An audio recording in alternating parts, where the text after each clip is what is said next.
எழுதி தரேன், பேப்பரில் எழுதி தரேன்.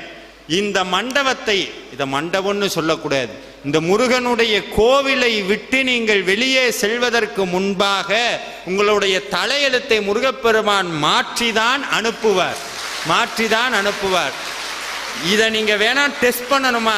நீங்க வீட்டுக்கு போறதுக்கு முன்னாடி, நீங்க எந்த ஊர்ல வேணா இருக்கலாம், நீங்க வீட்டுக்கு போறதுக்கு முன்னாடி உங்களுக்கு முன்னாடி முருகப்பெருமான் கால் மேல கால் போட்டு உங்க வீட்டில் உட்காந்து வாடான்னு கூப்பிடுவார். போகும்போதே உங்களை முந்திக்கிட்டு ஒரு வண்டி போகும். அந்த வண்டியில் என்ன இருக்குன்னு தெரியுமா? யாமிருக்க பயமே, ஞாமிருக்க பயமே.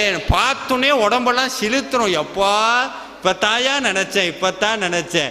உடம்புக்குள்ள ஒரு புத்துணர்ச்சி வரும்போதுங்க அப்போ சொல்லுவான், டே என்ன பிரச்சனை இருந்தாலும் இப்போ வர சொல்ற, கியூல நிக்க சொல்லு. சாமி அருணகிரிநாதர் சொல்றார், காது அப்புறம் பிரச்சனை வர சொல்லு.